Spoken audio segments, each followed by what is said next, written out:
Mr. President. The Democratic leader. Mr. President, today the Senate will vote on the nomination of Kristi Noem. I am voting no today.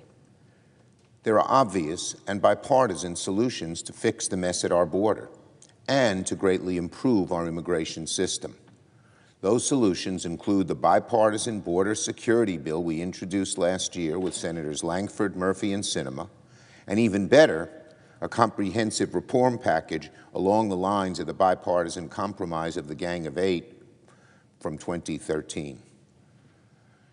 These are real solutions that would solve our immigration problem, and Kristi Noem seems headed in the wrong direction. I will vote no. Now on the Hegseth debate last night. Last night, Senate Republicans entrusted the most powerful military in the world to someone with no experience, terrible judgment, and serious flaws of character. This is a deeply troubling moment. Our troops deserve so much better than Pete Hegseth. Our country deserves so much better than Pete Hegseth. His flaws were obvious to both sides from the start. Given the deeply concerning information we know about Pete Hegseth and the immense importance of the job he now has, I hope, for the sake of our troops and the good of our country, that he can eventually grow into the job. Senate Democrats will insist on vigorous oversight of the Defense Department. On IGs. Yesterday, in the dark of night, President Trump fired at least 12 independent inspector generals at important federal agencies across the administration.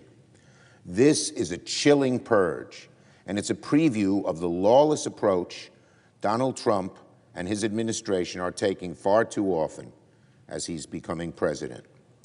These dismissals are possibly in violation of federal law, which requires Congress to have 30 days' notice of any intent to fire inspectors general. These firings are Donald Trump's way of telling us he is terrified of accountability and is hostile to facts and to transparency. Inspectors general can be vital for keeping the government honest. They're the ones who tell the truth and shed light on bad behavior. And we all know that there's nothing Donald Trump is more afraid of than someone who is independent. But President Trump all too often has an aversion to the truth. And when someone confronts him with truth and facts, he fires them and replaces them with loyalists. We're a fact-based society, or we have been. We lose that, we lose the core of America. And Donald Trump's decision to fire 12 of the federal government's independent watchdogs is a glaring sign that it's a golden age. And Donald Trump's decision to fire 12 of the federal government's independent watchdogs is a glaring sign that it's a golden age for abuse in government and even corruption. When government agencies disobey the law in the next year, and there's no independent IG to keep them in check, Donald Trump could well regret this action. Now on Project 2025, does anyone here remember when Donald Trump claimed he had nothing to do with Project 2025? Remember last year, Donald Trump seemed to go out of his way to distance himself from the wildly unpopular Project 2025. Now, 1 week into Donald Trump's presidency, that's all gone out the right-wing window. Under Donald Trump, it's the dawn of a golden age for Project 2025. And this should infuriate working people from one end of America to the other. Here's a Bloomberg News headline from yesterday, quote, Trump's early actions mirror Project 2025 plan he once dismissed, unquote. In fact, according to Bloomberg, more than 30 of the 47 initial executive actions announced by the administration come directly from Project 2025. Let me repeat. More than 30 of the 47 executive actions announced by the administration come directly from Project 2025. Project 2025 is officially Donald Trump's policy playbook. Less than a week into his term, President Trump has gone after Medicare, savings for drug costs, and the cap on out-of-pocket spending for medications. Where do you find those ideas? Well, they're right out of the 2025 playbook. President Trump also signed executive orders that would eliminate good-paying jobs in clean energy and open the floodgates for big oil companies. Where do you find that? The Project 25 playbook. And even though President Trump said he wanted to leave reproductive care to the states, his actions tell us he was not telling us the truth. He pushed policies barring doctors from sharing information with patients about health care, including abortion, and is pushing anti-choice beliefs into the doctor-patient relationship here in the U.S. and across the globe. So when Donald Trump threatens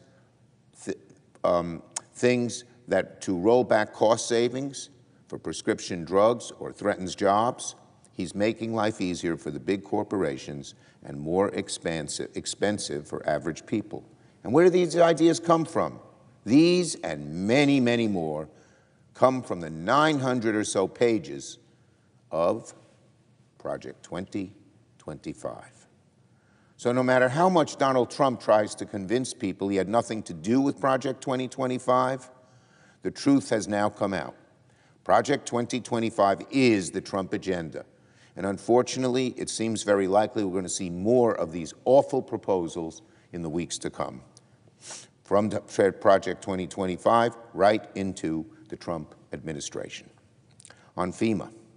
Yesterday, President Trump traveled to North Carolina and California to tour sites ravaged by both hurricanes and wildfires.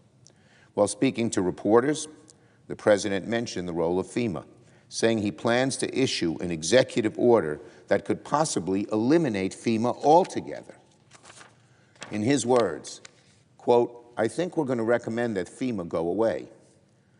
Look, if we want to talk about common sense reforms to disaster response, that's one thing.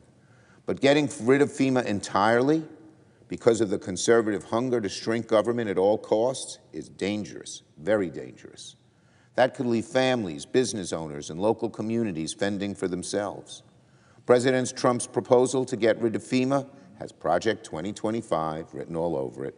Project 2025 wants to privatize some of FEMA's programs, including national flood insurance that vulnerable communities rely on desperately. Project 2025 calls for the shrinking of the federal government's share of disaster aid and making the states and local taxpayers pay a far larger share. That's antithetical to how Americans stuck together and looked after each other in times of disaster. Why do we have a national FEMA? Because Americans pulled together, not divided one another.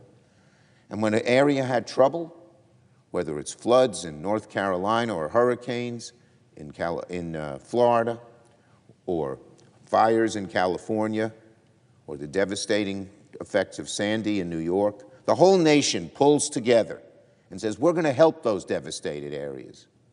We're all together in this. Now Donald Trump and his toying with getting rid of FEMA undoes that beautiful part of America that said we all stuck with one another when one area had such a disaster that they couldn't deal with it all themselves.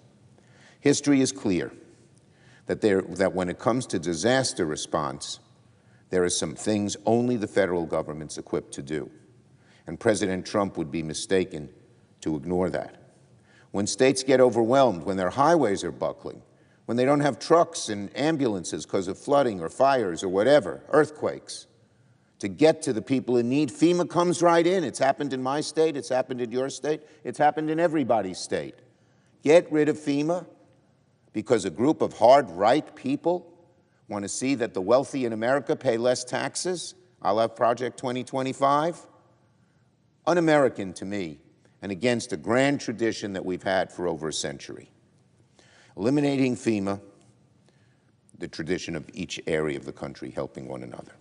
Eliminating FEMA without thinking of the consequences will only mean more pain and more confusion from communities at their worst times, times of crisis.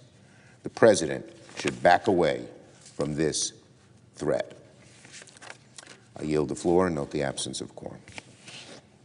Clerk will call the roll. Ms. Also Brooks.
Mr. President, Pardon? Oh, the Democratic whip is recognized. are we in a quorum call? Yes, we are. I ask consent that the quorum call be vitiated. Without objection. Thank you, Mr. President.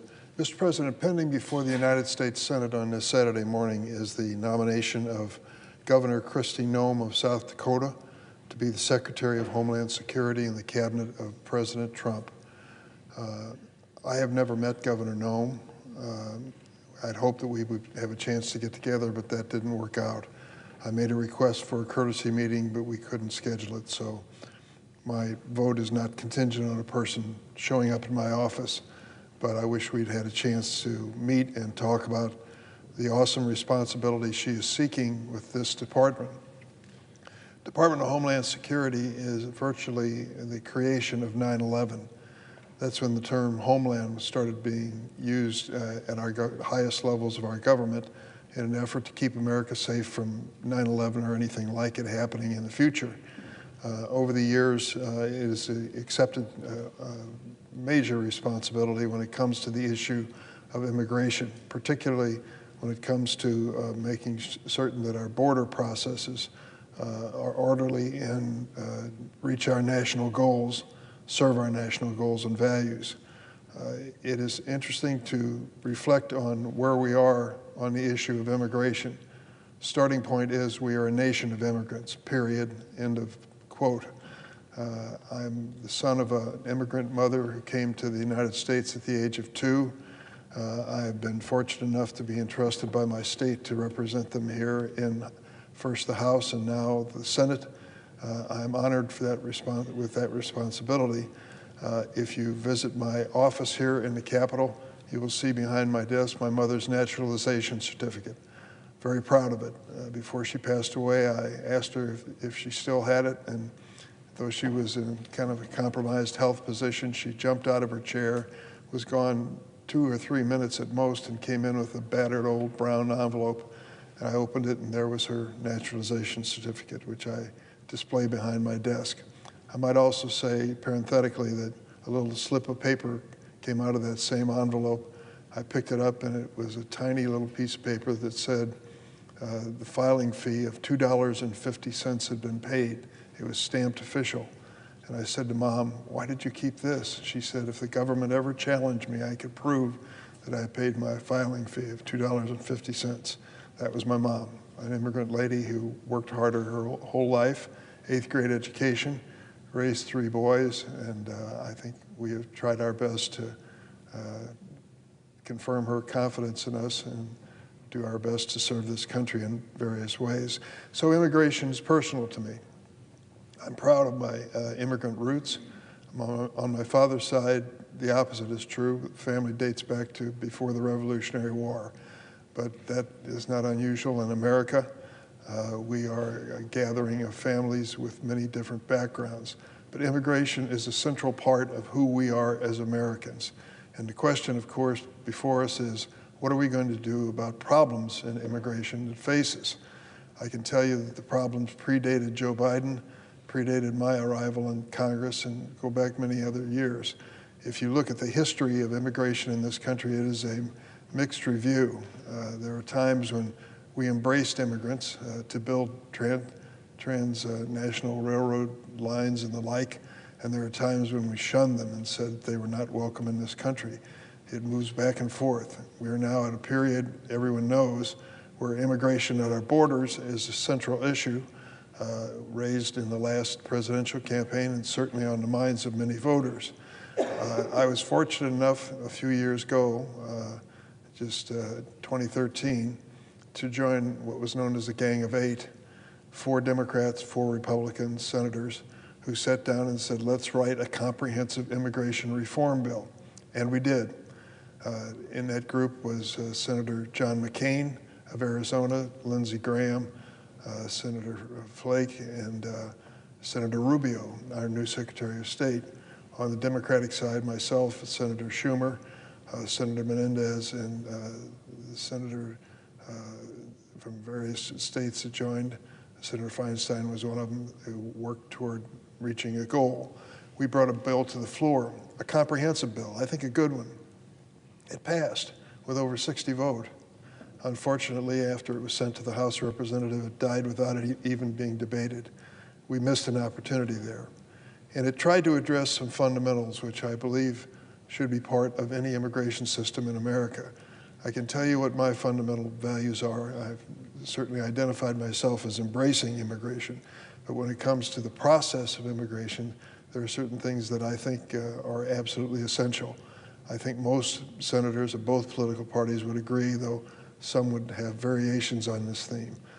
Central to immigration reform, as far as I'm concerned, is an orderly process at the border, which means that except in rare circumstances, people will come through that border gate in an orderly fashion to be reviewed and carefully scrutinized before they go a step further as to their presence. Secondly, I accept the premise, and think every American probably joins in it, in saying we never knowingly want to allow a dangerous person to come in this country, period, end of quote. And secondly, if an immigrant to this country is involved in dangerous conduct to the rest of the people who live in this country, we don't want them. They can go back to where they came from or some other place, but they can't stay here in the United States. And the third reality is one that is tough, because it's easy to say and hard to live with, and that is we cannot accept everyone who wants to come into America tomorrow. It just has to be done in a thoughtful, orderly way that is in the best interest of our nation and the people who live here first. We've got to, for example, allow people to come to this country if they bring skills that are necessary for our future, but we have to offer opportunities to people who are already in this country, citizens and those legally in America, for an economic opportunity in the future. They're our highest priority and should be. Having said that, the Department of Homeland Security, which Governor Noem is seeking to lead, is now embarking on a new era, the new Trump 47 era, where mass deportation is the catchphrase of the day. Let me give you an illustration of what mass deportation could mean. We don't know for sure how it will be implemented, but I'm very concerned. We had a hearing this week with President Trump's Agriculture Secretary, Ms. Rollins from the state of Texas. And I asked her a question, which I think raises a valid concern about mass deportation. Currently, we know that we need immigrants and migrant labor as a critical part of agriculture. When the Illinois Farm Bureau comes to meet with me, they frequently raise the issue of immigration. In what way? Well, for example, a member of the Farm Bureau has a dairy operation in northwestern Illinois. She said to me that it was the third generation of her family with that dairy operation. If you know anything about dairy operations, they are labor intensive. Those cows have to be milked twice a day, and you better be ready to do it, and do it with frequency if you want to continue a successful dairy operation. It involves a lot of manpower, and it used to be that there was a time when dairy families in my state and others had a bunch of kids, because the kids were all ultimately going to be part of the family operation. Those kids are not sticking around on dairy farms as much as they used to. And so those who want to keep the dairy farms in operation need workers. It is almost virtually impossible to find American workers on these dairy operations because it's such tough work. And so migrant labor becomes a critical part of the operations in dairy. I can recall this lady said to me, if I can't get migrant laborers to work on my dairy farm in northwestern Illinois, this is the end of it, Senator. We can't continue. I don't have enough family members, and certainly there are not kids or anyone, workers in town, who are anxious to get up at 5 o'clock in the morning and start milking cows. That's part of my lifestyle.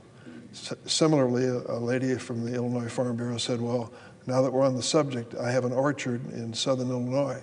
We grow peaches and apples. And I will tell you that I've given up the thought of hiring any local young people to work in my orchard operation. They just won't do it. She said, I've got a fruit stand out by the highway. I've enclosed it, I've air conditioned it. I still can't get young people to man the cash registers and sell the apples and peaches on the side of the road. They just don't like doing it.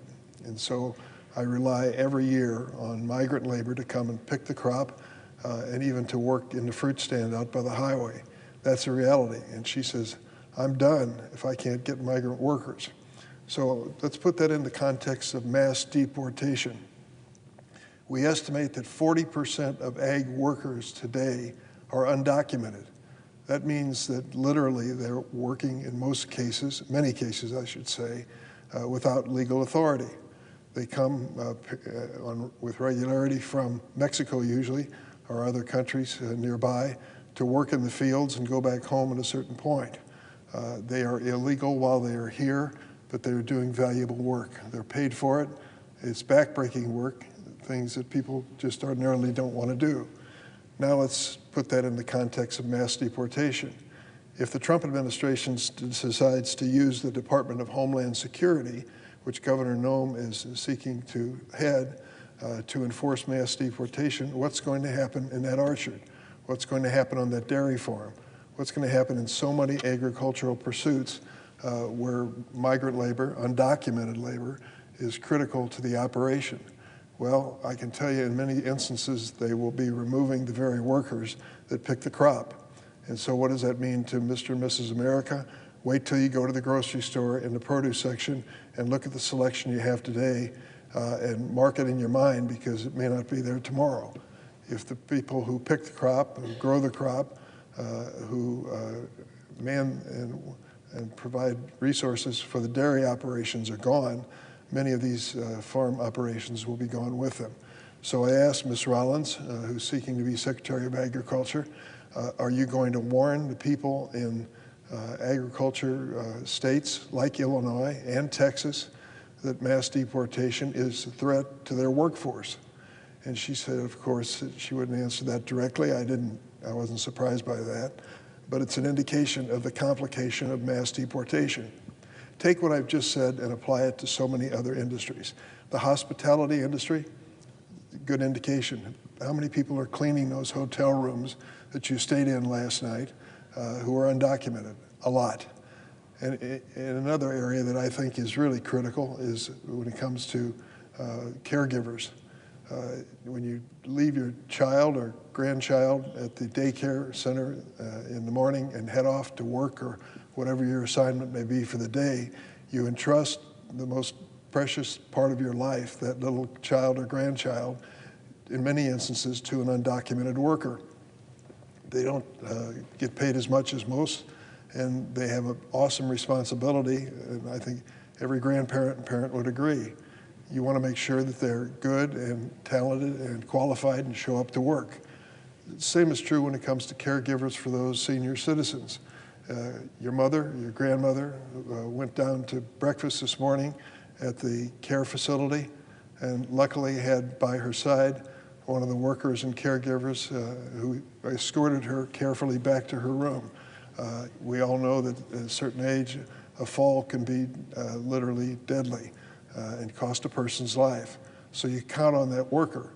Now if you go into mass deportation and start removing the undocumented workers from child care facilities and senior facilities and nursing home facilities, how many people will be prejudiced and hurt by that? I'm afraid very many. So this notion of cleaning the ranks and ridding ourselves of undocumented people in this country, we have to give some thought to. If they are dangerous, if they've committed a crime, no questions asked. They have to go. And it has to be a serious crime and not just an arrest for shoplifting, for example. I personally believe they should not only be charged with the crime, but prosecuted. But if that happens, they're gone, period. And I think most people would agree with that. So Governor Noem's aspiration to head this agency comes at a critical moment in history. The economy of this country is about to change with mass deportation. We estimate there are about 11 million, roughly 11 million people in this country undocumented, meaning that they are here not in legal status. How did they get here? In a variety of ways. They overstayed visas in most instances. Some of them came across the border, that's for sure, but many of them came into this country as students or tourists and stayed. And they comprise the largest share of the 11 million undocumented people in this country. I think we dealt with this issue in a responsible way in the bipartisan comprehensive bill. Here is what we said, and I want to make it clear. I think this is a thoughtful and sensible way to approach it on a bipartisan basis. If you are undocumented in this country, under our bill, you are required legally to step forward, identify yourself, pay a fee to remain in this country. You would then be registered by the government. We would know who you are, where you are. You would pay your taxes while you're working and make your contributions to Social Security and other funds. And you would be, it would be enforced by something called E-Verify, where every employer in this country would be required to check and make sure that the person who is working and undocumented was in fact registered with the government. That to me is a thoughtful way to make sure that we are safe, still have the workers that we need, and to say that those that are here on undocumented status, you may stay. We're not guaranteeing your citizenship, although I personally believe that they should be given a path to citizenship, but it is a starting point and a sensible one. We would say to those workers at the dairy farm in northwestern Illinois, keep working, but now you're going to have your own Social Security number and your own requirement for paying taxes on a personal basis, as an example. So it's a little bit different than what President Trump has envisioned. His sounds a lot different in many respects, but it's an indication of the awesome responsibility that Governor Noem will have if she becomes the Secretary of Homeland Security. Our border must be secure, and we certainly, as I said earlier, must deport any dangerous individuals who are here illegally. The approach that I've heard will remain to be seen what happens by President Trump and his DHS Secretary nominee, Kristi Noem, is not just targeted at criminals. It is aimed at legal immigrants and immigrant families who've lived in our country, many of them for decades, and are pillars of our community. Without fail, I can predict what's going to happen if President Trump pursues his approach. In community after community in Tennessee and in Illinois, we will discover undocumented people to our surprise. I didn't know that that man running the restaurant in southern Illinois from Mexico, the popular restaurant that people love to go to on Friday and Saturday nights, I didn't know he was undocumented. I can't believe they are going to deport him. We're going to hear stories like that over and over again of people that we sit next to at church, count on every day in our business dealings, see at the nursing homes, see at the daycare facilities, who will be subject to deportation. And not just those who are undocumented, but many times it appears to be that they're going to say to their children who were born in the United States and are legal citizens under the 14th Amendment to the Constitution, they have to leave as well. There is no basis for that to happen in law or in the Constitution, and yet I'm afraid that might be the future. We've already seen President Trump suspend refugee admissions program, which provides safe haven for those fleeing oppressive regimes around the world, including people from Afghanistan who literally risked their lives to help American soldiers survive in that wartime context. Some of those people are being threatened now with exclusion and deportation. Many refugee applicants wait decades to come to the United States lawfully, and all of them go through rigorous vetting. I'm talking about not months, but years of background checks before they can be considered as a refugee in this country. When they've waited so long under difficult circumstances, that seems fundamentally unfair. The Trump administration has already canceled flights for over 1,600 Afghan refugees scheduled to come here, including the families of active duty U.S. military personnel and those who are at risk because they fought for the U.S. On the side of the U.S. in Afghanistan. I have a particular situation in Chicago, which I'm honored to represent. We have a section of that city, one of my favorites, it's known as Ukrainian Village. It goes without saying that that means so many people from Ukraine have family and relatives in the Chicagoland area. Great restaurants and bakeries and churches, schools. It's a vibrant part of the city of Chicago. This is something most people don't know.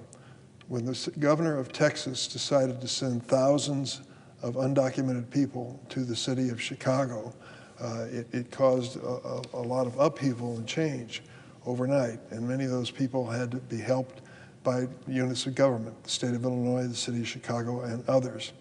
At the same time, those 50,000 people were being slowly integrated into the local economy.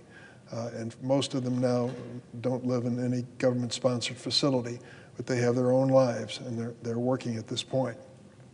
At the same time that happened, another 50,000 came into Chicago from Ukraine. Because of the war in that country and the displacement of people in that war, we were offered an opportunity under the Biden administration for those Ukrainians to come to the United States under two conditions. First, they have a sponsoring family, and second, they have a job waiting for them. They won't be dependent on government programs for their survival. We did that, and almost no one noticed. These Ukrainians have become part of the community in the Chicago greater region and have been part of the economy. And they've been accepted and embraced. Now they face the real prospect of mass deportation as well. Where are we going to send them? Where are they going? This war in Ukraine makes it virtually impossible for them to return to what was their home. So I hope that as we reflect on mass deportation, we realize there are complicating factors in many of these circumstances. Stopping the flights to America will not make life any easier for those who applied for refugee status, and it sends a message in Afghanistan to our allies and troops around the world that we will not stand by and support and be friends with those who risk their lives for our soldiers. The President Trump has announced his plan to attempt to deny citizenship to children born in the United States if their parents are not citizens or lawful permanent residents. I don't know if I have a copy at my desk here. I'm supposed to have. Oh, here it is. I'd like to read to you, Mr. President, the 14th Amendment to the Constitution. I hope everyone gets a chance to take a look at it for themselves on this whole question of whether someone can be born in the United States and become a citizen. That has been the law in this country for over 140 years, and it really is a provision of the Constitution which is explicit. Here's what the 14th Amendment says, and I quote it directly. All persons born or naturalized in the United States and subject to the jurisdiction thereof are citizens of the United States and of the state wherein they reside. That is the first sentence of the 14th Amendment. So when President Trump says that he is opposed to birthright citizenship and challenges it, it was no wonder that the court issued an injunction or a temporary restraining order and stopped him immediately, saying this was a judge who was appointed by Ronald Reagan, that the Constitution is explicit. We've got to make sure that our policy when it comes to immigration is consistent with our Constitution and consistent with our values. And for many years in this country, over 100 now, that has been very clear that birthright citizenship is guaranteed by the Constitution. Kristi Noem, the governor of South Dakota, has said she wants to end birthright citizenship. She's described the southern border as a war zone and called unauthorized immigration a, quote, invasion, unquote. Governor Noem was the first governor to deploy National Guard to the southern border and sent them a total of 8 times during her tenure. I was disappointed she refused my request to meet because I wanted to ask her a few questions about those decisions. As I said before, we need a secure border. That's why I worked for years to pass bipartisan legislation. But we also need to protect millions of non-citizens whom Americans rely on each and every day. Immigrants make up 40% of our agriculture workers and 40% of our home health aides. They are an outsized percentage of child care workforce and the farm workforce in America. If they are gone, the cost of daycare for families is going to go up because there'll be fewer workers.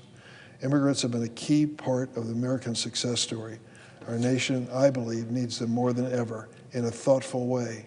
Remember the 3 elements that I stand for, and I hope most people agree. 1, we need an orderly process at the border. Number 2, no dangerous person should ever be allowed knowingly into this country or allowed to stay if they are seeking permanent immigrant status. And number 3, we cannot accept every person in the world who wants to come to America tomorrow. It has to be a thoughtful, orderly process consistent with our values and consistent with our obligation to American families. They do not deserve, those who are here, to live in fear each day. Any real solution to immigration challenges must give them stability and a future that they can count on. Americans deserve a real fix to our broken immigration system that protects American workers and treats immigrants fairly. This pending nomination is a critical one. It may be the hottest topic in Washington today. I look forward to the opportunity to meet Governor Noem at some point to hear more about her intentions. And with that, Mr. President, I yield the floor. President. The senator from Iowa.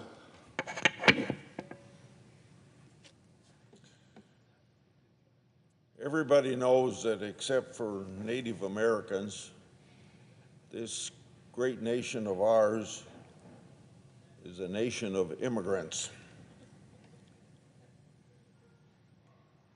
We're one of the most welcoming nations in the world, maybe the most welcoming to immigrants, because about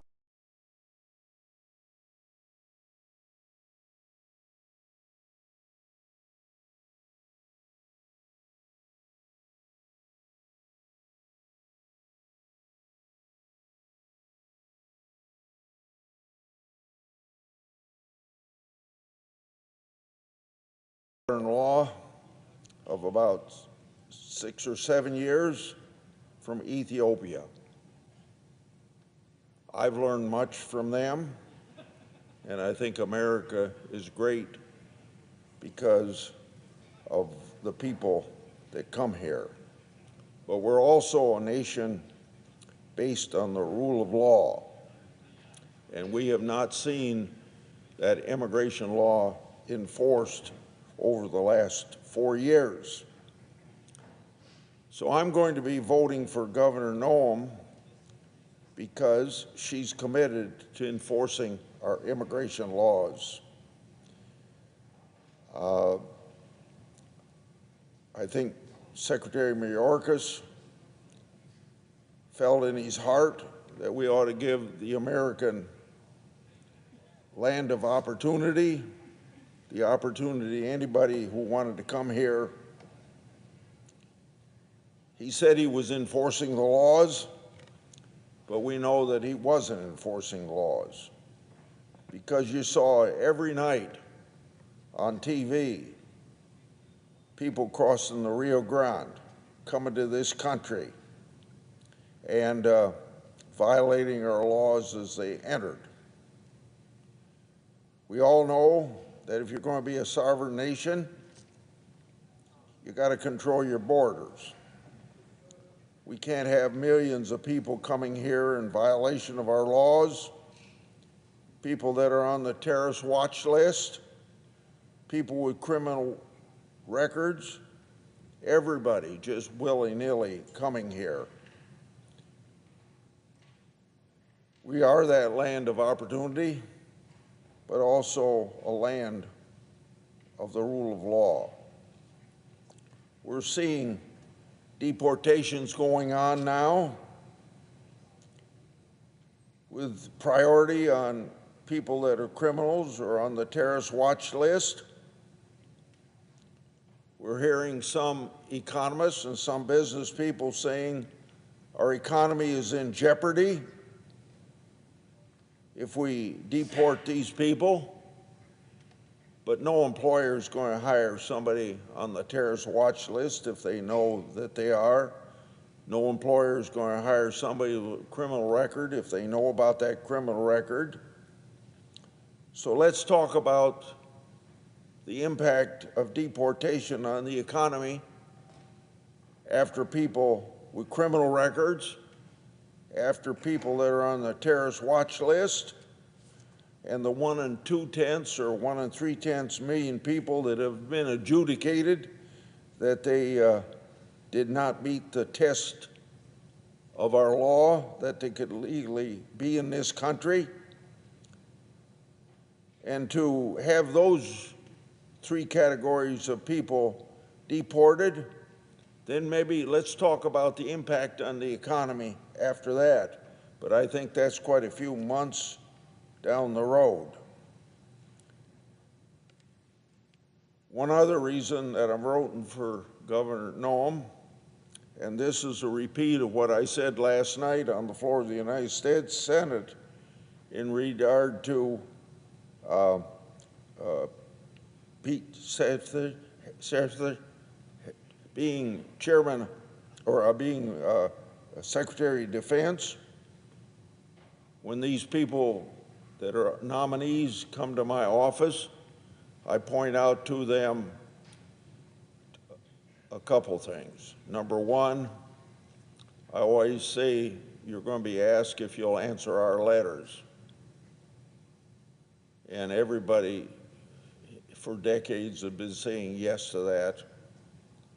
And I point out to them how they ought to really say maybe, because I use the last 4 years of the Garland Department of Justice as an example, showing these nominees when they come to my office of a file of about 158 letters that the Department of Justice and the FBI haven't appropriately answered, even after they said they'd answer all of our letters. Now that may be a tongue-in-cheek maybe, quote unquote, maybe when I tell them that, but I think we have a responsibility to make sure that in our constitutional job of oversight to see that the laws are faithfully executed, that we, when we contact the administration, we think things are wrong, that we're entitled to an answer. This isn't a problem just in a Democrat administration. This is a problem in Republican administrations. So I asked the new Secretary of Defense that issue. He said he was going to be diligent about that, and I discussed the same thing with Governor Noem as well, because we ought to have our cooperation of the executive branch of government in Congress doing its job of oversight.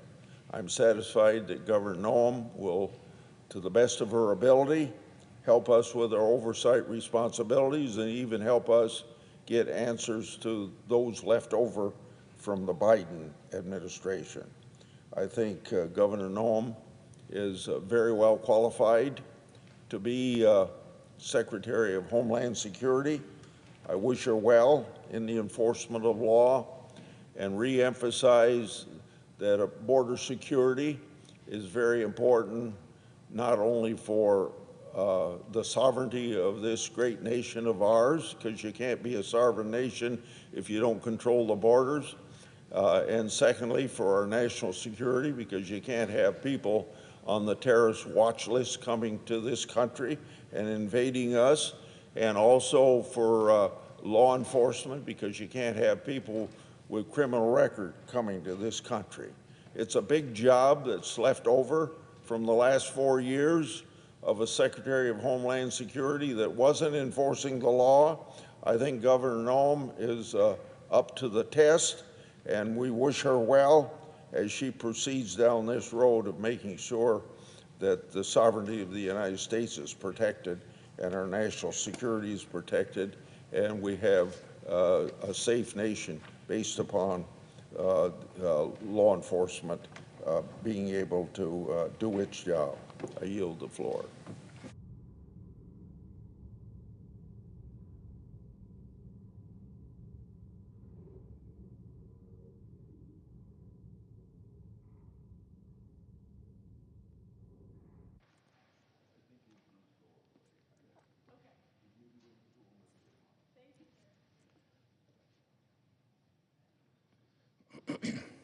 Mr. President.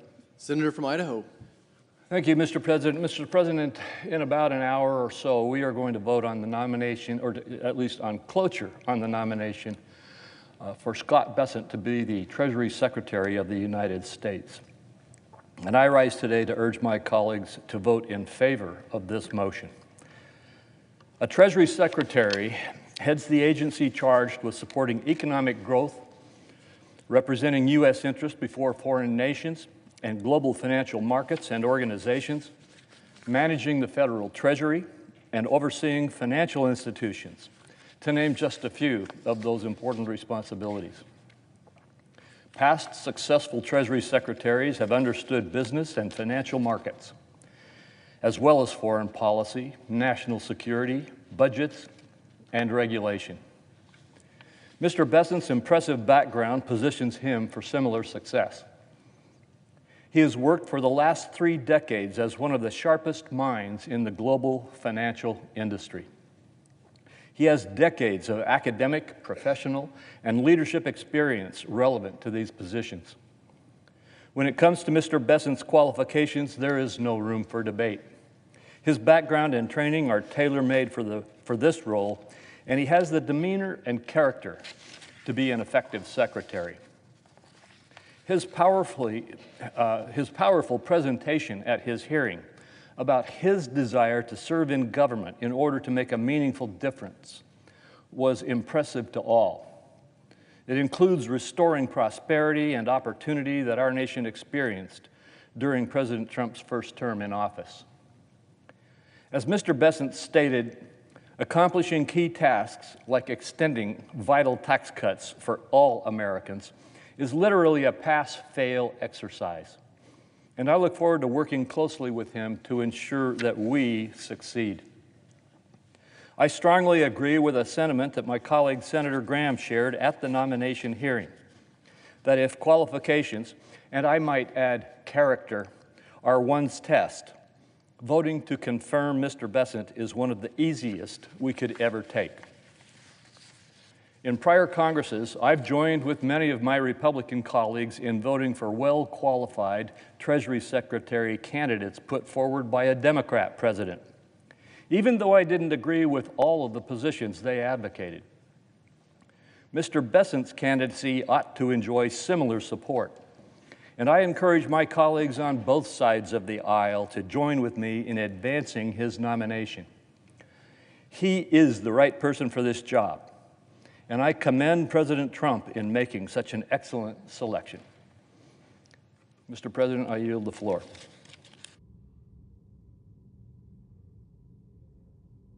The absence of a quorum. The clerk will call the roll. Ms. Alston-Brooks.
Mr. President, The senator from South Dakota.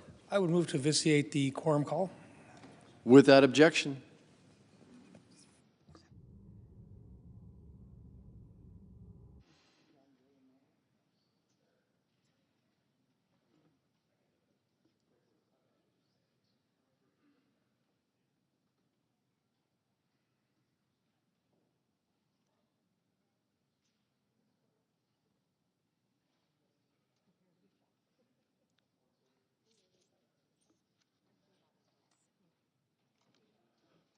Under the previous order, all post-cloture time has expired. The question is on the nomination.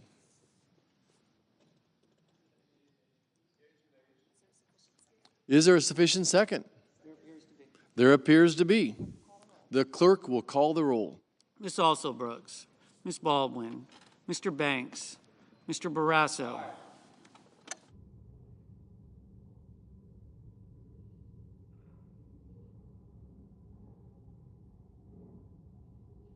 Mr. Bennett, Mrs. Blackburn,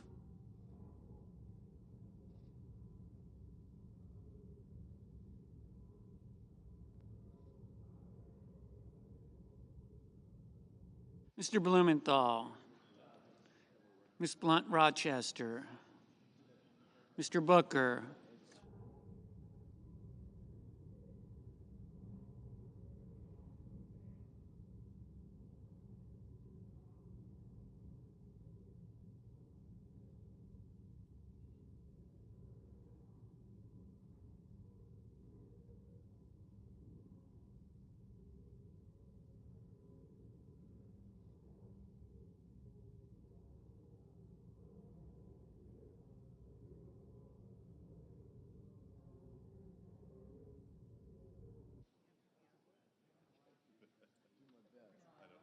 Mrs. Brett, Mr. Budd, Ms. Cantwell, Mrs. Capito, Mr. Cassidy, Ms. Collins, Mr. Coons, Mr. Cornyn, Ms. Cortez Masto, Mr. Cotton, Mr. Kramer, Mr. Crapo, Mr. Cruz, Mr. Curtis, Mr. Daines,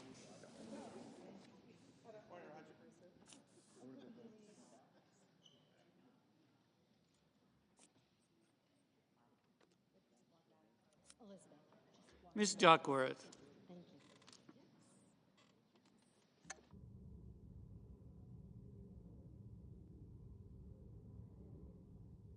Mr. Durbin, Ms. Ernst, Mr. Fetterman, Mrs. Fisher, Mr. Gallego, Mrs. Gillibrand, Mr. Graham, Mr. Grassley, Mr. Haggerty,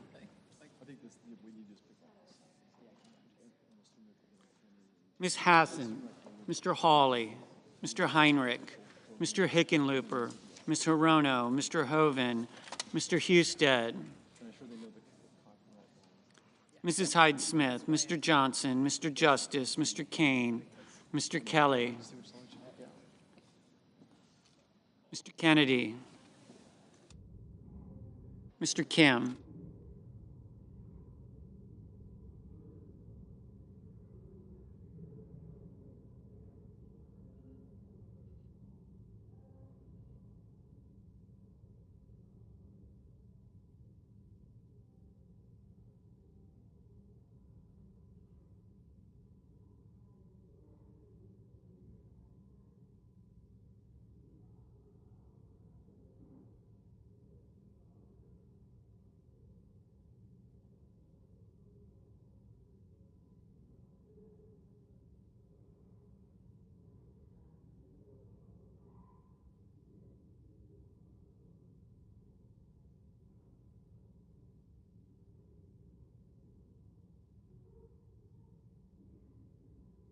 Ms. Klobuchar, Mr. Langford, Mr. Lee, Mr. Lujan,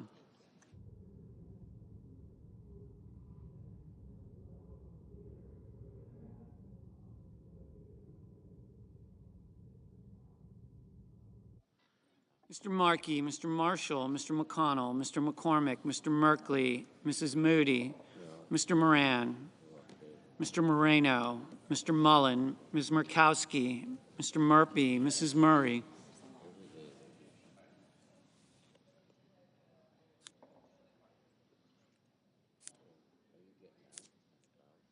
Mr. Ossoff, Mr. Padilla, Mr. Paul, Mr. Peters, Mr. Reed, Mr. Ricketts, Mr. Risch, Ms. Rosen, Mr. Rounds,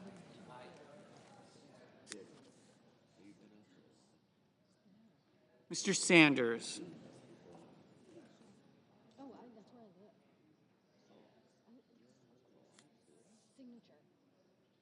Mr. Schatz, Mr. Schiff,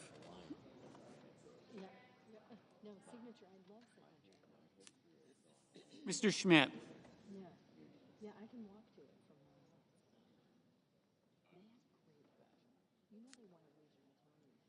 Mr. Schumer, Mr. Scott of Florida, Mr. Scott of South Carolina, Mrs. Shaheen,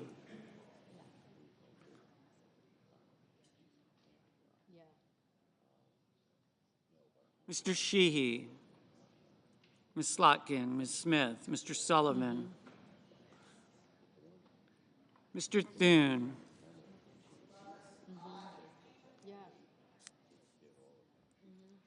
Mr. Tillis, Mr. Tuberville, Mr. Van Hollen, Mr. Warner, Mr. Warnock, Ms. Warren, Mr. Welch, Mr. Whitehouse, Mr. Wicker, Mr. Wyden, Mr. Young.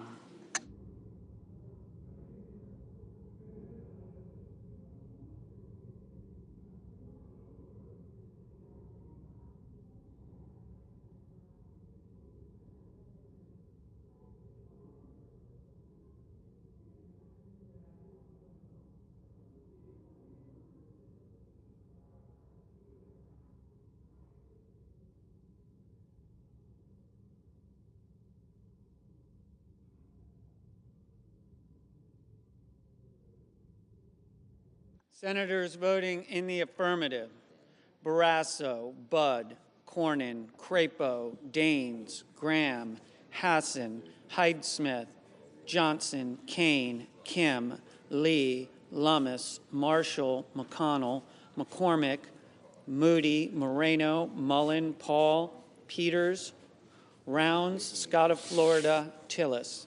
Senators voting in the negative: Also Brooks, Duckworth, Gillibrand, Klobuchar, Lujan, Murray, Padilla, Reed, Sanders. Mr. Schumer? No. Mr. Hickenlooper? No.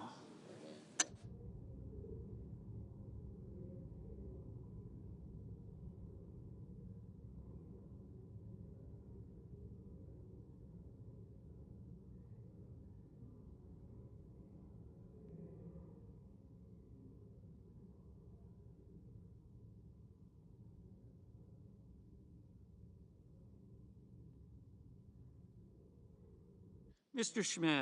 Schmidt, aye.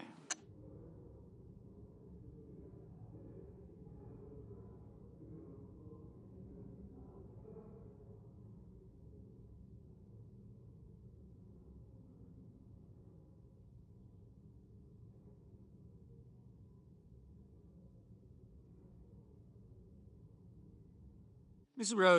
Rosen, no. Ms. Ernst, aye.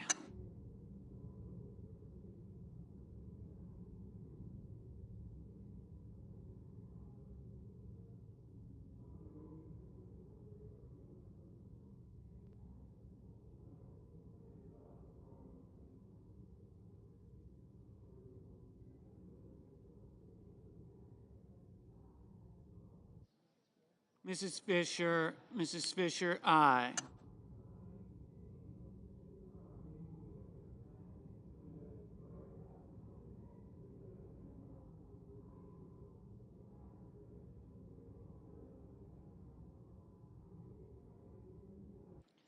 Mrs. Capito, aye.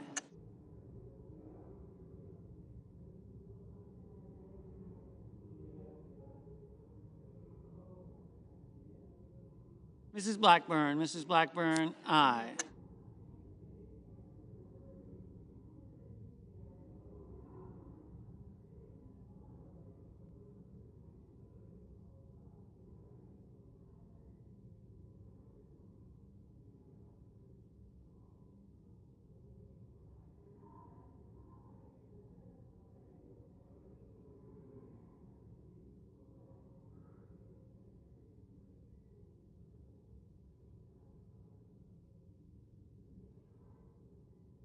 Mr. Heinrich, no. Mr. Warner, no.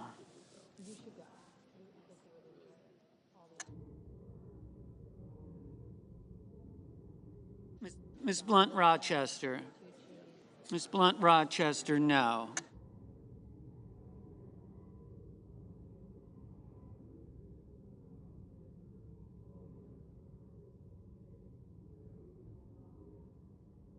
Mr. Sheehy, aye. Mr. Ossoff, no.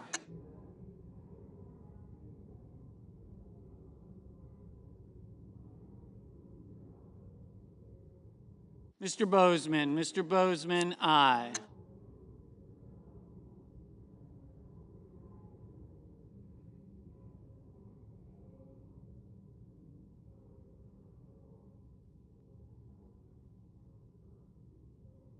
Ms. Murkowski, aye.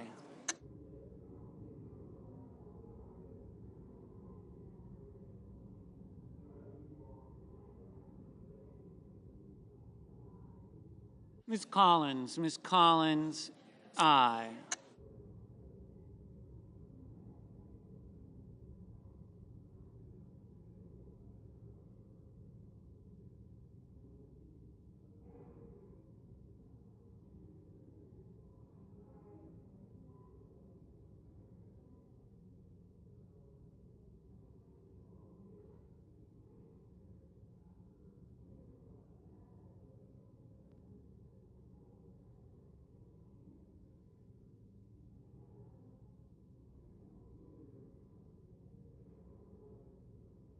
Ms. Warren, no. Mr. Van Hollen, no. Mr. Curtis, aye.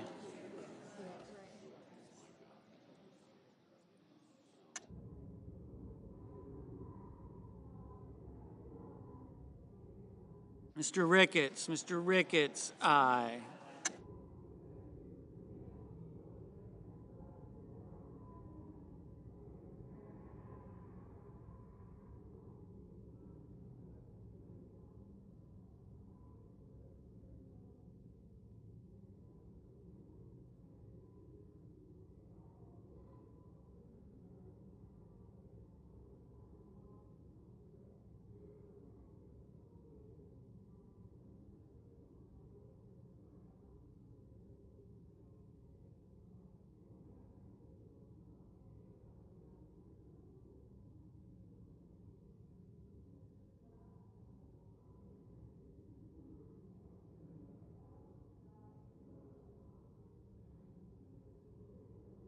Mr. Banks, aye.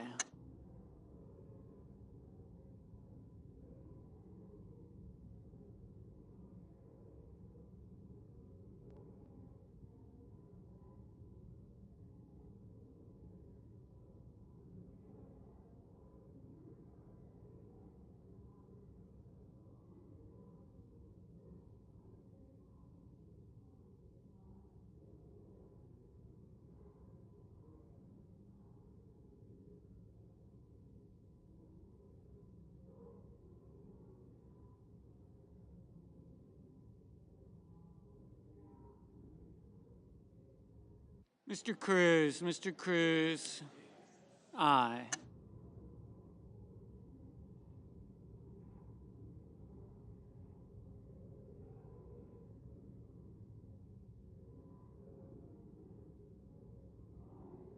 Mr. Wicker, aye.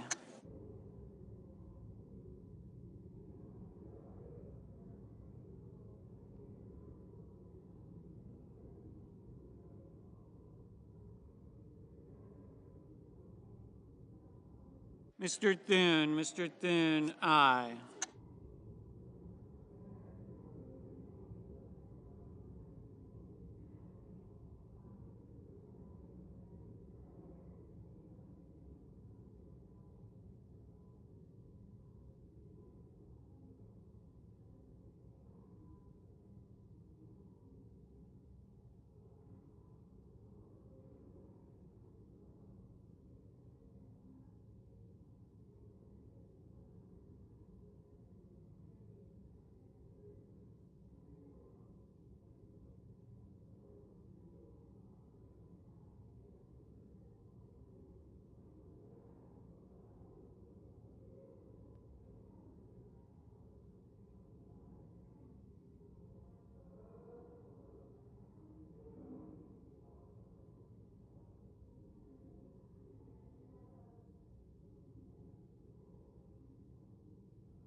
Mr. Langford, aye. Mr. Gallego, no.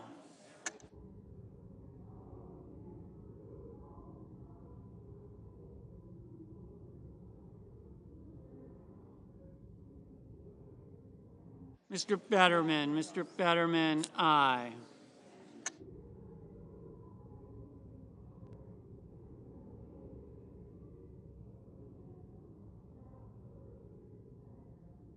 Mr. Durbin, no.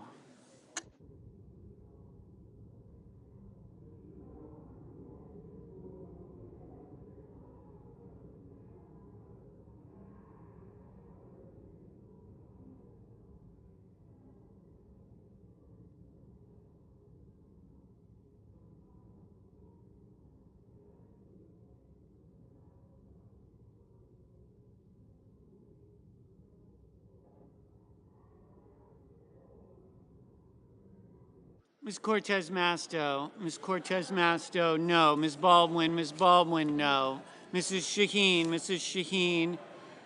aye. Mr. Markey, no. Mr. Kelly, no. Mr. Schiff, no. Mr. Cotton, aye. Mr. Blumenthal, no.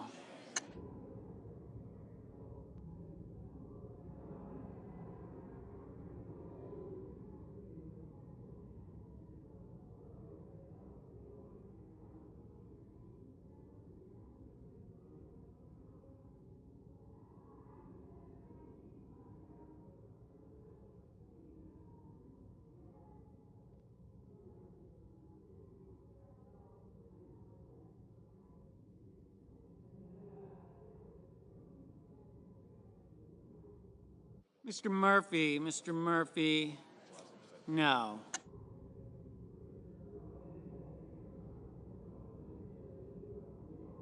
Mr. Hawley, aye.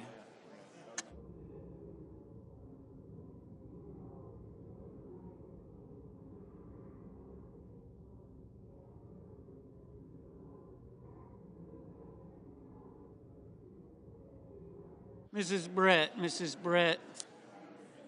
aye.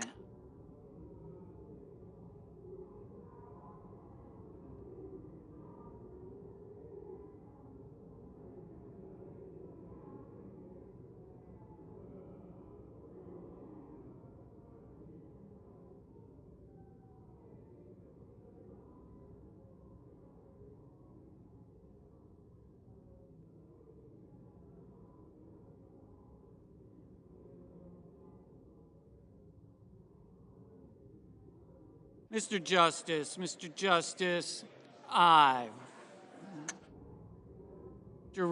Mr. Risch, aye. Mr. Grassley, aye.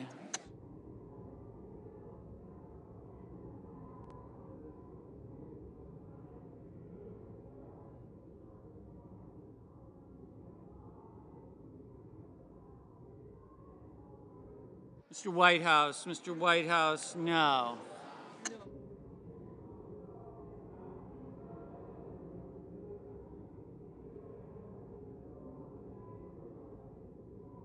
Mr. Husted, aye.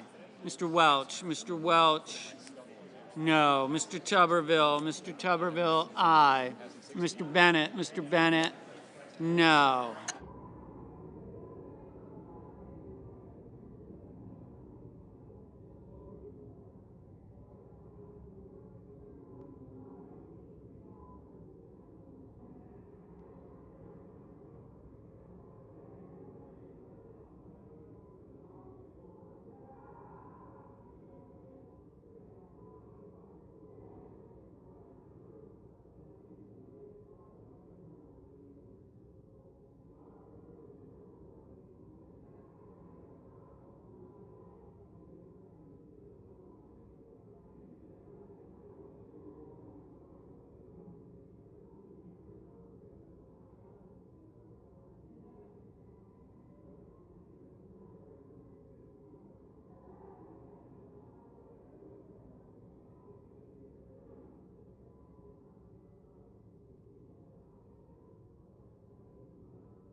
Mr. Kennedy, aye.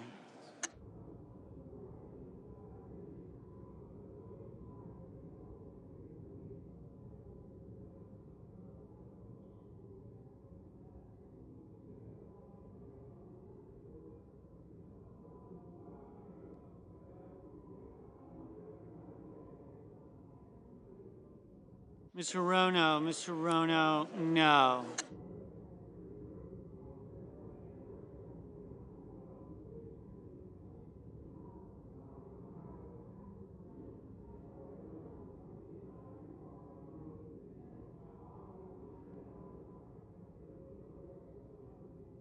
Mr. Scott of South Carolina, aye. Mr. Booker, no.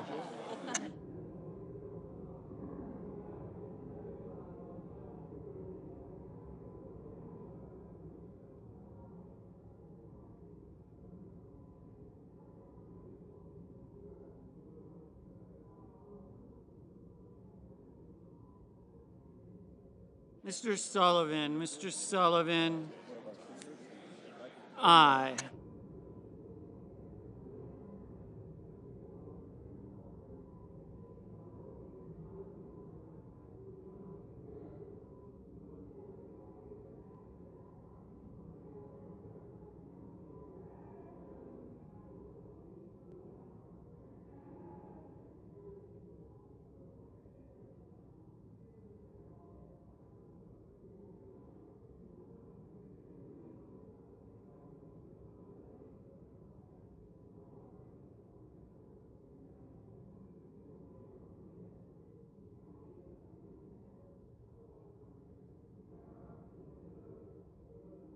Ms. Slotkin, aye.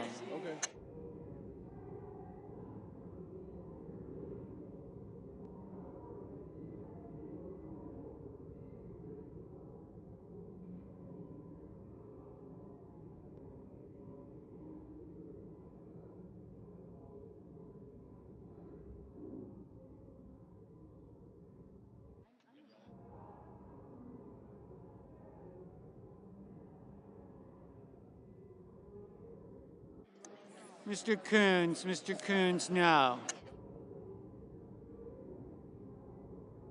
Ms. Cantwell, no.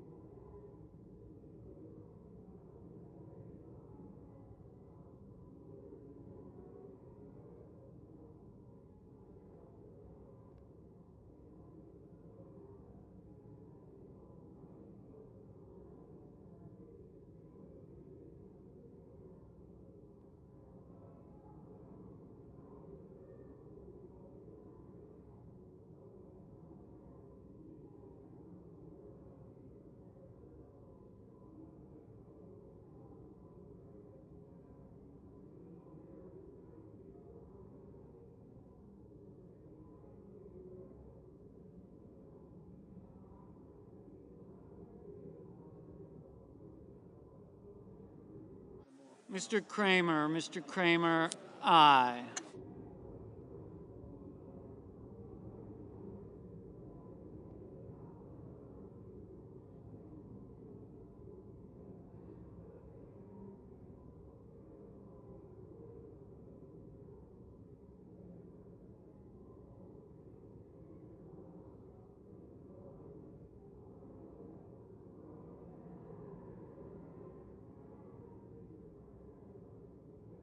Mr. Hoven, aye.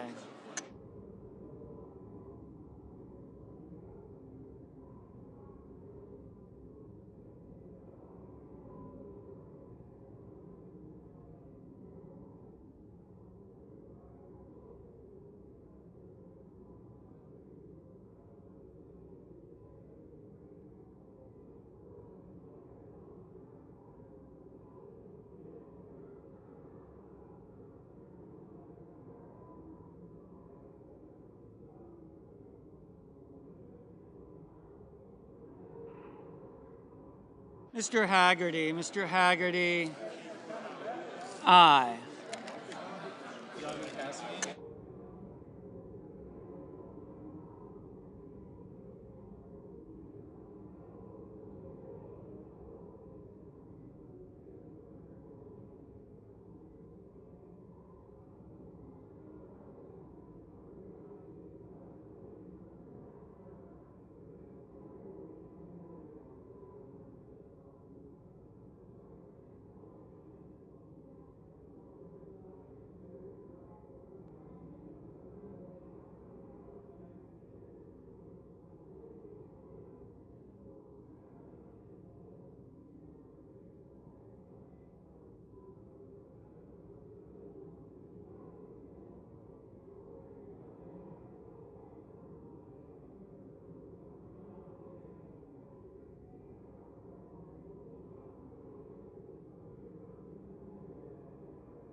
Mr. Cassidy,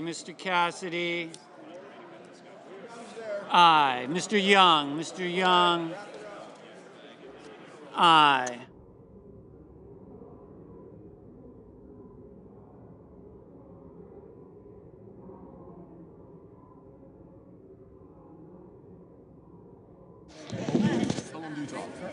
Just none. Okay. I'm just asking. I just have to reconsider it, get to the next vote. You catching up?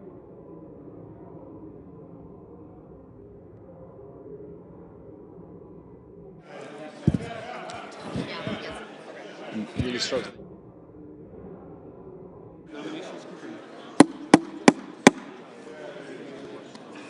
The yeas are 59, the nays are 34. The nomination is confirmed. President. The Majority Leader. Mr. President, I ask unanimous consent that with respect to the Noem nomination, the motion to reconsider be considered made and laid upon the table, and the President be immediately notified of the Senate's action. Further, that the mandatory quorum call with respect to the Bessent nomination be waived. Is there objection? Without objection. The clerk will report the motion to invoke cloture. Cloture motion. We, the undersigned senators, in accordance with the provisions of Rule 22 of the Standing Rules of the Senate, do hereby move to bring to a closed debate on the nomination of Scott Bessent of South Carolina to be Secretary of the Treasury, signed by 17 senators. By unanimous consent, the mandatory quorum call has been waived.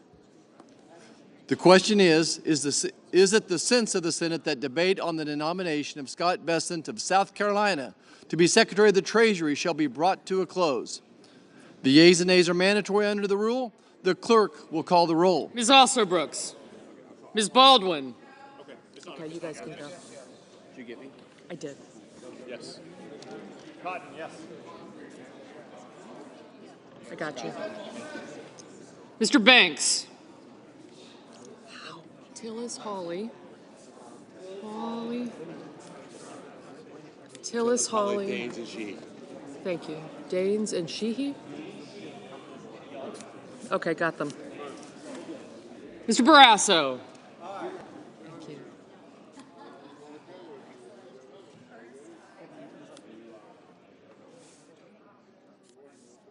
Thank you. Thank you. Gotcha. Gotcha. Mr. Bennett. Mrs. Blackburn. Gotcha. Gotcha. Thank you. Thank you. Thank you. Thanks, yes. Okay, thank you. Mr. Blumenthal, Ms. Blunt Rochester.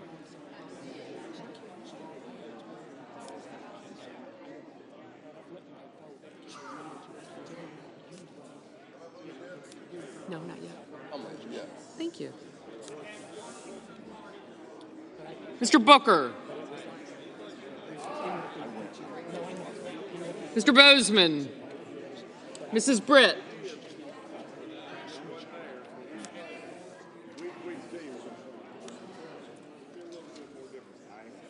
Thank you. Mr. Budd. Ms. Cantwell. Ms. Collins. Thank you.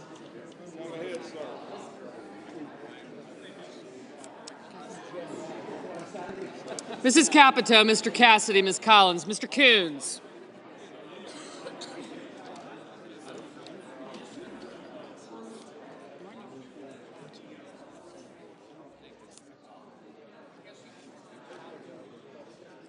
I got you. I do. Yes. Hello, young lady. Hello, how are you?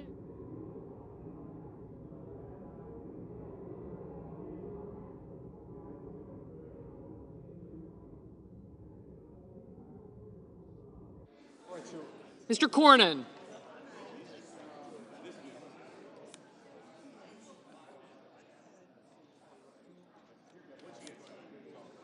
Ms. Cortez Masto.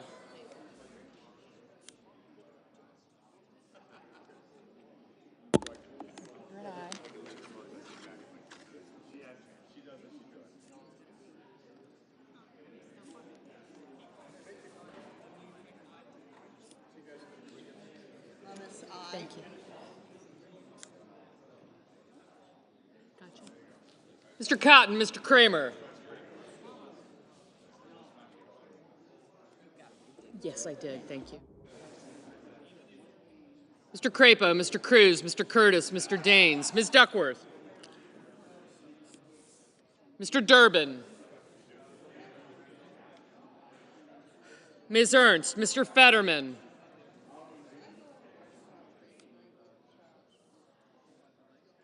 Mrs. Fisher, Mr. Gallego. Mrs. Gillibrand.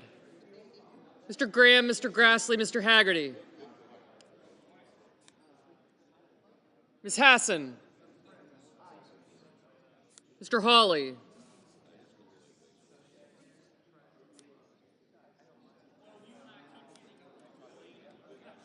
Mr. Heinrich. Mr. Hickenlooper. Mr. Rono. Mr. Hoven. Mr. Husted. Mrs. Hyde-Smith. Mr. Johnson. Mr. Justice. Mr. Kane. Mr. Kelly. Mr. Kennedy. Mr. Kim. Mr. King. Thanks. Ms. Klobuchar. Mr. Langford. Mr. Lee. Mr. Lujan. Ms. Lummis.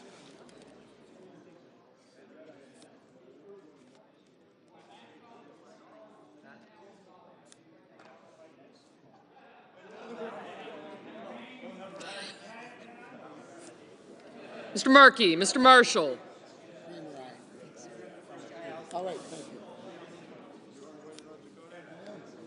Mr. McConnell, Mr. McCormick, Mr. Merkley, Mrs. Moody.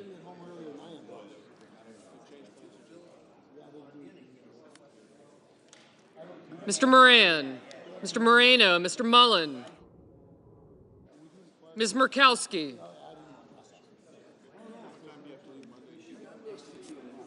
Mrs. Murray, Mr. Ossoff, Mr. Padilla, Mr. Paul, Mr. Peters, Mr. Reed, Mr. Ricketts, Mr. Risch, Ms. Rosen, Mr. Rounds, Mr. Sanders, Mr. Schatz, Mr. Schiff,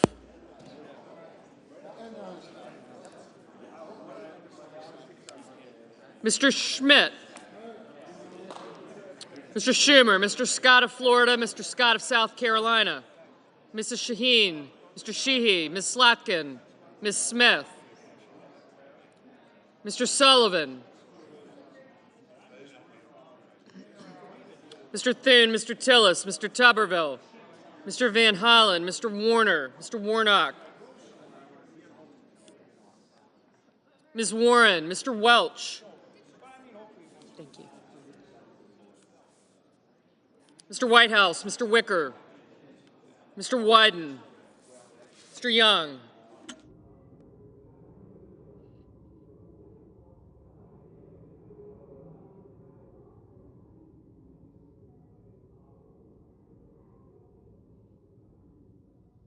Senators voting in the affirmative: Banks, Barrasso, Blackburn, Blunt Rochester, Booker, Bozeman, Britt, Budd, Capito, Cassidy, Collins, Cornyn, Cotton, Kramer, Crapo, Cruz, Curtis, Daines, Ernst, Fetterman, Fisher, Gallego, Graham, Grassley, Haggerty, Hassan, Hawley, Hoeven, Hyde-Smith, Johnson, Justice, Kane, Kelly, Lankford, Lee, Lummis, Marshall, McConnell, McCormick, Moody, Moreno, Mullen, Ossoff, Paul, Ricketts, Rounds, Schmidt, Scott of Florida, Scott of South Carolina, Shaheen, Sheehy, Slotkin, Thune, Tillis, Tuberville, Warner, Wicker, and Young.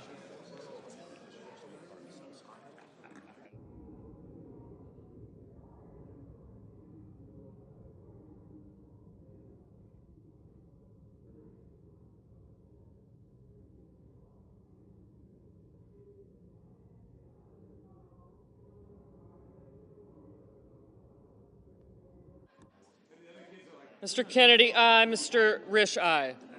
Thank you.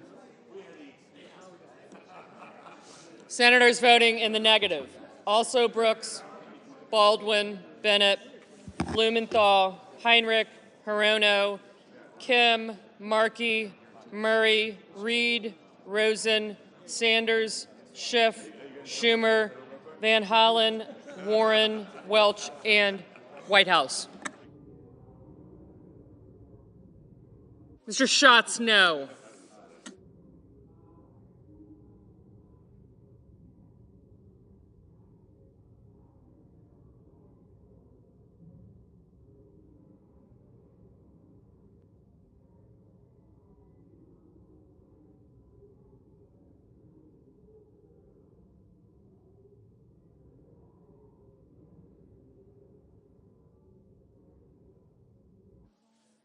Mr. Murphy, no.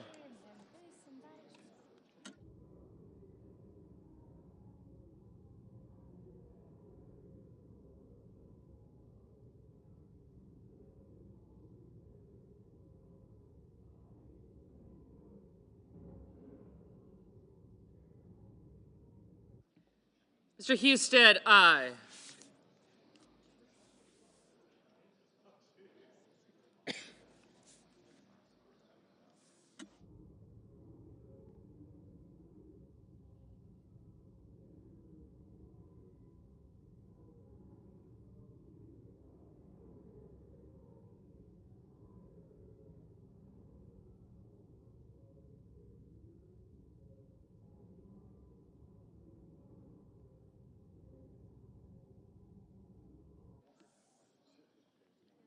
Ms. Duckworth, no.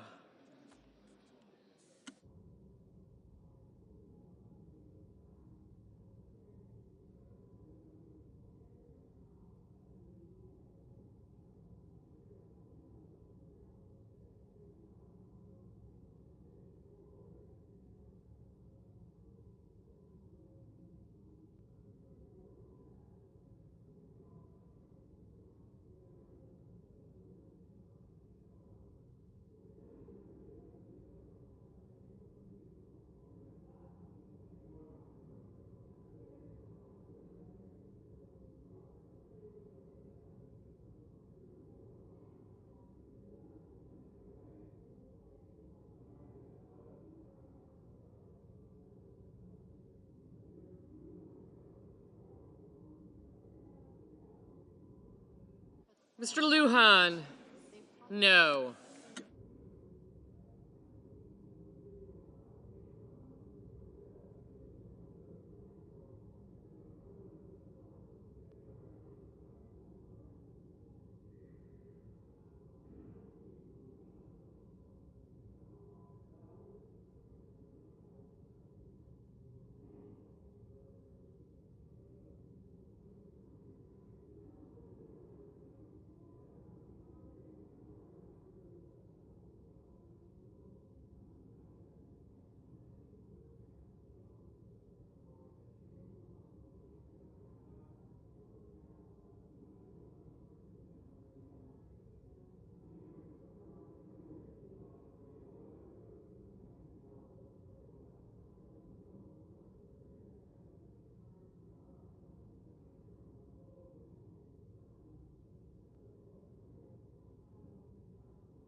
Ms. Murkowski, aye.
Ms. Cantwell, aye.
Ms. Cortez Masto, no.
Mr. Sullivan, aye.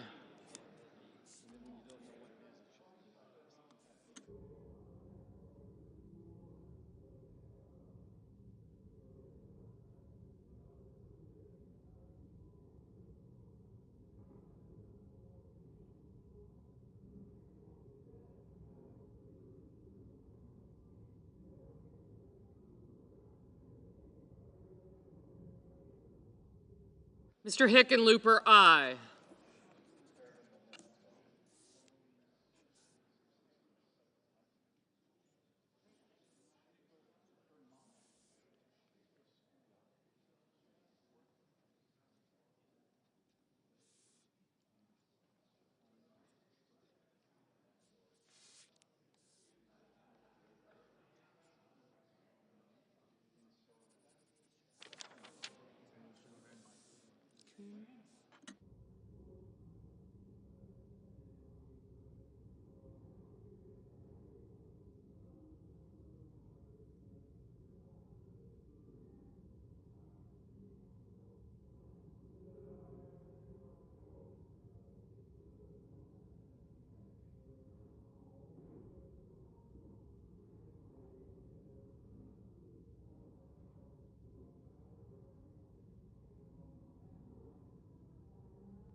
Mr. Coons, aye.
Mrs. Gillibrand?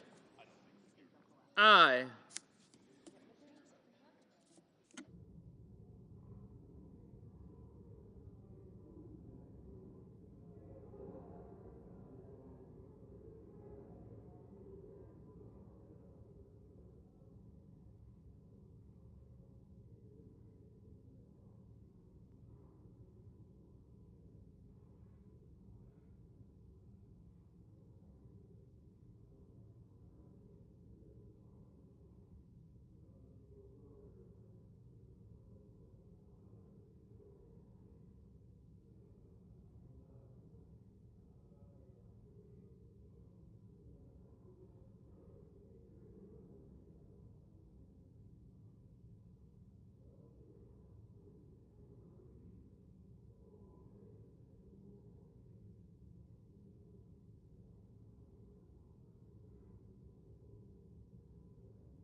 Vote, the yeas are 67, the nays are 23. The motion is agreed to.